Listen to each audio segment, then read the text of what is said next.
పండగ వెళ్ళిపోయి ఇంటికి వచ్చిన వాళ్ళు వాళ్ళ ఇంటికి వాళ్ళు వెళ్ళిపోతూ ఉంటే మనసు బిగబెట్టేసి ఏటోళ్ళు అయిపోయిందండి. పరాసుకాయలు ఆడుకుంటా వాళ్ళ కూడా మాట్లాడుకుంటా ఆనందించడానికి సేపు పట్టలేదని క్షణాల్లో గడిచిపోయే రోజులు. భీమవరం పందింకోళ్ళు పంది అయ్యాక పచ్చడెట్టేసినట్టు బంధువులు వెళ్ళిపోతూ ఉంటే దుఃఖంతో మనసు పచ్చడి చేసినట్టు అయిపోయింది. మళ్ళీ వీళ్ళంతా ఎంతకాలానికి వస్తారు. తాపేశ్వరం, పూతరేకులు, పెద్దాపురం, పాలకోవ, ఏలూరు, పెరుగు చెట్టు, కాడట్టుకొచ్చిన జున్ను పాలతో తీయడి జున్ను అన్ని కబుర్లు పెట్టుకుని తిన్నప్పుడున్న మజా ఒక్కసారిగా పోయి సంబరం గాలిలోకి ఎగిరిపోయిందండి.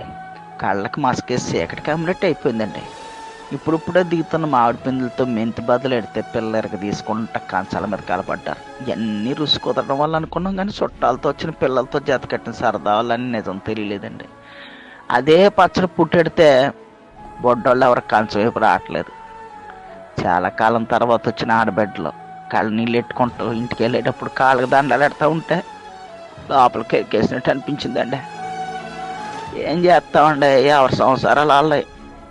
బరువు ఎక్కిన గుండుతో సెంగుని సరివిడి కట్టి కాళ్ళకి పసుపు రాసి కొత్త బట్టలతో కట్నాలట్టు పంపుతూ ఉంటే మళ్ళీ అప్పగింతలప్పుడు వచ్చిన దుఃఖం పొగులు పొగులు వచ్చేస్తుందండి. గోదావరి అంటే ఏళ్ళ కోళ్ళ మనుషులు అనుకుంటారు కానండి, ఫ్యామిలీ ఎక్కువ ఎర్రోళ్ళు అండి. చాలామందికి తెలవదండి. రైతులంతా ప్రపంచానికి బోగొట్టడానికి పొలం వైపు పోవడానికి సిద్ధమైపోతున్నారు. పాలోళ్ళు క్యాన్లు తోసుకుని రేపటి నుంచి పాలు వేయడానికి తయారైపోతున్నారు. కూరగాయలు అమ్మేటోళ్ళు పొద్దుగాల వచ్చి ఆటో బళ్ళోళ్ళతో మాట్లాడుకుంటున్నారు.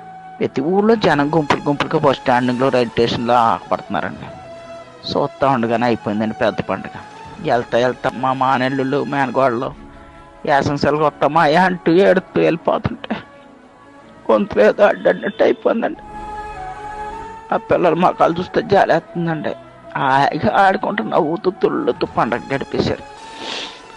రేపటి నుంచి మళ్ళీ మామూలే అనుకుంటాం కానండి, సంబరం ఒకేసారి ఇల్లులో వచ్చేస్తే అది పోయేటప్పుడు పుట్టిన దుఃఖం కూడా ఇస్తుందండి. క్షణంలో గోదావరి చూడాలంటే మీరు రాజమండ్రి వెళ్ళక్కలద్దండి. మనుషులు కళ్ళు చూస్తే చాలండి, ప్రతి మనుషులో 3 గోదావరి కనిపిస్తాయి. 2 కళ్ళు 2 పాయలు, మనసులో అక్కడ గోదావరి. ఎంత బాధ వచ్చినా తప్పదు కదండి. రోజులు గడాలంటే మళ్ళీ అందరూ ఎవరి పనిలో కళ్ళు వచ్చేయాలి. ఉంటానండి.